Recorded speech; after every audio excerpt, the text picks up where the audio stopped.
Hi, welcome to Viji's info. இன்றைக்கி நம்ம நல்ல ரிச்சான ஒரு கிரேவி பொட்டேட்டோ காஜு மசாலா நல்ல டேஸ்ட்டாக இருக்கும். நல்ல ரிச்சானது, சூப்பராக இருக்கும். இதுக்கு நம்ம தேவையானது பொட்டேட்டோவை நல்ல முக்கால்வாசி வேக வச்சு நல்ல இந்த கலரில் பொரித்து வச்சுருக்கேன். க்ரீமு, மிளகாய் பொடியும் தனியா பொடியும் சேர்ந்து ஒரு ஸ்பூனு, ஒரு மிளகாய் வத்தல், கொஞ்சம் ஜீரகம், பட்டை, கிராம்பு, முந்திரி ஒரு ஸ்பூனு, 2 பச்சை மிளகாய், ஆனியன், ஒரு பெரிய ஆனியன் பொடியாக கட் பண்ணி வச்சுருக்கேன், கொஞ்சம் பால், முந்திரி சேர்த்து அரைக்கிறதுக்கு, தேவைக்கு உப்பு. இவ்வளோதான் நமக்கு தேவையானது. இப்போ நம்ம இந்த பாலையும் இதையும் போட்டு நம்ம அரைச்சிக்குவோம். எள்ளு வேணால் கூட வெள்ளை எள்ளு இருந்தால் போட்டுக்க அரைச்சிக்குங்க, நல்லாயிருக்கும். நான் வெள்ளை எள்ளு இல்லை, கருப்பு எள்ளு தான், அதனால் நான் அரைக்கலை. இப்போ இந்த பாலையும் இந்த முந்திரியும் சேர்த்து அரைச்சிக்குவோம். இப்போ அடுப்பத்தை வச்சு ஒரு கடாய் வச்சுருக்கேன். அதில் கொஞ்சம் பட்டர் போட்டிருக்கேன். பட்டர் நல்லா சூடான பிறகு நம்ம எடுத்து வச்சுருக்க பிரிஞ்சி இலை, பட்டை, லவங்கம் எல்லாத்தையும் போட்டுடலாம். ஜீரகத்தை கொஞ்சம் நல்லா ப்ரெஸ் பண்ணி போடுங்க, நல்லா வாசமாக இருக்கும்.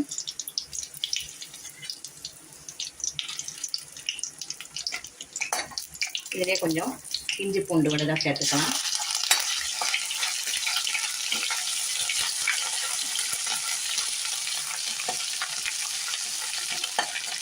இது நல்லா வதங்கின உடனே ஆனியனை கட் பண்ணி வச்சுருக்கோம் இல்லையா, அதை போட்டுடலாம்.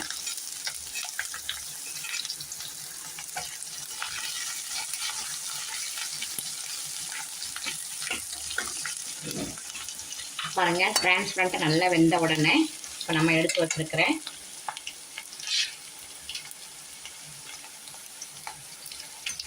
கிழங்கு பொட்டேட்டோவை போட்டுடலாம்.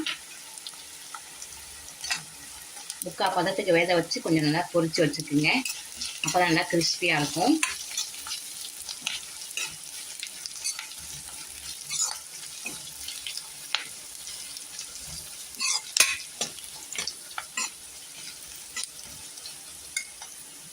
இதிலே நம்ம எடுத்து வச்சிருக்கிற ஒரு மிளகாய் வத்தலையும் போட்டுடலாம்.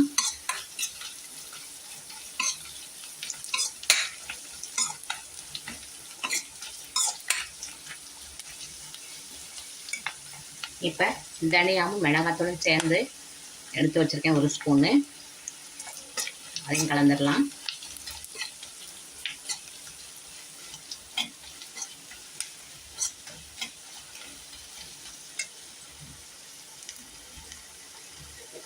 நம்ம தேவையான அளவு கல் உப்பு சேர்த்துக்கலாம்.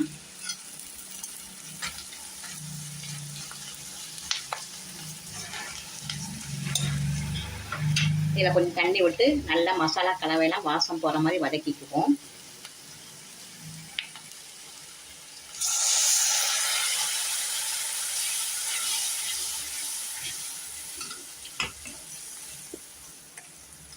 ஒரு தட்டு போட்டு மூடி வச்சிடலாம், நல்லா கொதிக்கட்டும். நல்லா கொதித்து மசாலா வாடையெல்லாம் போயிடுச்சு. இப்படி நம்ம கெட்டியாக தான் இருக்கும், ரொம்ப தண்ணியாக இருக்க வேண்டாம். நம்ம சப்பாத்தி நானுக்கு தொட்டுக்க தான் இதை செய்ய போகிறோம். இப்போ நம்ம அரைச்சி வச்சுருக்கோம் இல்லையா, பால் காய்ச்சி போட்டு அதை இதில் விட்டுறலாம்.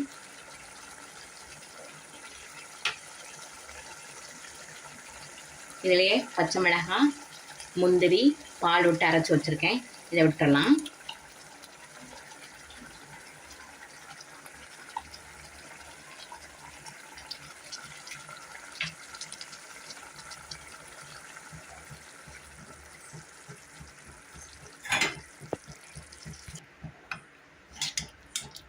கலர் பாருங்கள் எவ்வளோ நல்லா இருக்குதுன்னு. நல்லா ஒரு கொதி வரட்டும். நல்ல ரிச்சான ஒரு கிரேவி ரெடி ஆயிடுச்சு.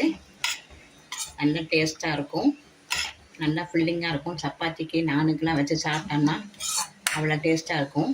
இந்த கட்டாயம் உங்கள் வீட்டில் செய்யுங்க. இப்போ நம்ம நல்லா ஒரு கொதி வந்துருச்சு.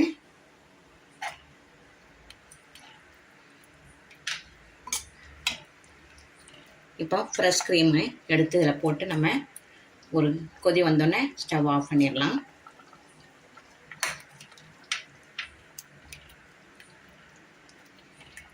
காஜு பொட்டேட்டோ கிரேவி ரெடி ஆயிடுச்சு.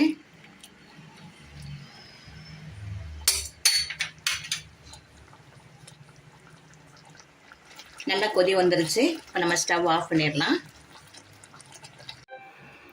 நல்ல சப்பாத்திக்கு நானுக்கெல்லாம் செம டேஸ்டான ஒரு கிரேவி பாருங்கள், நல்லாயிருக்கும். இதை சாப்பிட்றதுக்கு இப்படி கெட்டியாக தான் இருக்கணும். கெட்டியாக இருந்தால் தான் நல்லாயிருக்கும். ரொம்ப தண்ணி விட்டுறாதீங்க. நல்ல டேஸ்டான ஒரு பொட்டேட்டோ காஜு கிரேவி ரெடி ஆயிடுச்சு. இதை உங்கள் வீட்டில் செஞ்சு அசத்துங்க. இந்த ரெசிபி உங்களுக்கு பிடிச்சிருக்கும்னு நினைக்கிறேன். பிடிச்சிருந்தா லைக் பண்ணுங்கள், ஷேர் பண்ணுங்கள், சப்ஸ்கிரைப் பண்ணுங்கள், பெல் ஐக்கானை தட்டி விடுங்க. மற்றும் ஒரு நல்ல ரெசிபி உங்களை சந்திக்கிறேன். பாய்.